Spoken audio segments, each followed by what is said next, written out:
হাগ্ৰামা মহিলাৰীৰ এতিয়া action mode আৰম্ভ হৈছে। বিটিচি চিফৰ দায়িত্ব লৈ একশ্যন মোডত হাগ্ৰামা মহিলাৰী। এক প্ৰকাৰ সকিয়নি প্ৰদান কৰিছে হাগ্ৰামা মহিলাৰীয়ে। বিটিআৰৰ প্ৰতি ঘৰ দুখীয়া লোকে পাব চৰকাৰী ঘৰ। হাগ্ৰামা মহিলাৰীৰ প্ৰথমটো বৃহৎ ঘোষণা। হাগ্ৰামা মহিলাৰীয়ে কৈছে আজিৰে পৰাই ছাৰ্ভে আৰম্ভ কৰিব আৰু প্ৰতি ঘৰ লোকে PMAY আঁচনিৰ অধীনত ঘৰ পাব।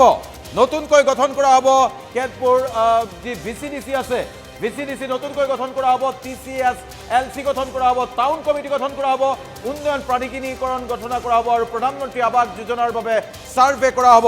লেনিন আছে আমাৰ লগত। হাগ্ৰামা মহিলাৰীৰ একশ্যন মোড আৰম্ভ হৈছে আৰু নিৰ্বাচনৰ পূৰ্বে দিয়া সকলো প্ৰতিশ্ৰুতি পালনৰ আশ্বাস। কাৰ্যত হাগ্ৰামাৰ একশ্যন আৰম্ভ।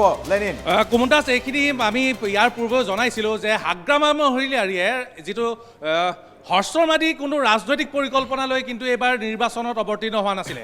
হাগ্ৰামা মহিলাৰীৰ ৰাজনৈতিক পৰিকল্পনা আছিলে দীৰ্ঘম্যাদী আৰু তাৰ প্ৰথমটো প্ৰতিফলন আমি দেখিবলৈ পালোঁ। আজি হাগ্ৰামা মহিলাৰীয়ে আজি যিকেইটা ঘোষণা কৰিছে, আজিৰ পৰা ছাৰ্ভে আৰম্ভ হ'ব বুলি কৈছে আৰু বিশেষকৈ VCDC ভংগৰ কৰাৰ কথা কৈছে।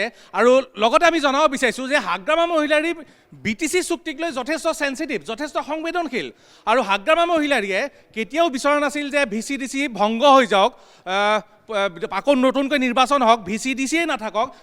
বিশেষকৈ বিজেপিয়ে যি প্ৰচাৰ চলাইছিল তাৰ বিৰোধিতা কিন্তু হাগ্ৰামা মহিলাৰীয়ে এইকাৰণেই কৰিছিল যে VCDCৰ গোটেই ব্যৱস্থাটো আছিল BTC চুক্তিৰ ভিতৰত। গতিকে হাগ্ৰামা মহিলাৰীয়ে বিচাৰিছে যে হাগ্ৰামা মহিলাৰীয়ে নিজৰ মতেই VCDCবিলাক গঠন হওক আৰু এই কথাই প্ৰমাণ হৈছে যে হাগ্ৰামা মহিলাৰীয়ে আজি এই শপত গ্ৰহণ অনুষ্ঠানৰ পিছতেই VCDC গঠনৰ কথাও কৈছে আৰু বিশেষকৈ প্ৰত্যেকখন দুখীয়া মানুহক প্ৰধানমন্ত্ৰী আৱাস যোজনাৰ অধীনত আৱাস গৃহ প্ৰদানৰ কথা ঘোষণা কৰিছে আৰু একশ্যন মোডত আজিৰ পৰাই ছাৰ্ভে আৰম্ভ হ'ব বুলি কৈছে হাগ্ৰামা মহিলাৰীয়ে। কুমন দাস, নিশ্চিতভাৱে আজিৰ দিনটোত যি 37 গৰাকী পাৰিষদ তেওঁলোকে শপত লৈছে, 37 গৰাকী MCLA শপত লৈছে। তাত BTCৰ পূৰ্বৰ যিসকল নিৰ্বাচিত হৈ আহিছে আটাইকেইগৰাকীয়ে আজি শপত বাক্য তেওঁলোকে পাঠ কৰিছে BTCৰ বাবে সৰ্বাংগীন উন্নয়নৰ বাবে কাম কৰি যোৱাৰ। আৰু আজি অৱশ্যে এই শপত গ্ৰহণ অনুষ্ঠানত ব্যক্তিগত কাৰণত 3 গৰাকী সদস্য উপস্থিত নাছিল। তেওঁলোকৰ ভিতৰত অন্যতম হ'ল এগৰাকী হৈছে প্ৰমোদ বড়ো, তেওঁ উপস্থিত নাছিল। ইয়াৰ দৃশ্য দেখুৱাইছোঁ, শপত গ্ৰহণৰ সময়ৰ দৃশ্য, BTC সচিবালয়ৰ দৃশ্য। BTC সচিবালয়ত আজি ইজনৰ পিছত সিজন নৱনিৰ্বাচিত পাৰিষদ বা MCLA উপস্থিত হৈছিল আৰু এই 3 গৰাকী যি 3 গৰাকী উপস্থিত আছিল তেওঁলোক হৈছে এগৰাকী পূৰ্বৰ BTR প্ৰধান, BTR চিফ প্ৰমোদ বড়ো ব্যক্তিগত কাৰণত উপস্থিত থাকিব নোৱাৰিলে আৰু পূৰ্বৰ EM ৰাকেশ ব্ৰহ্ম তেওঁ উপস্থিত থাকিব নোৱাৰিলে আৰু বিজেপিৰ পৰা নিৰ্বাচিত হোৱা পাৰিষদ ৰেখাৰাণী দাস বড়ো আজি উপস্থিত থাকিব নোৱাৰিলে।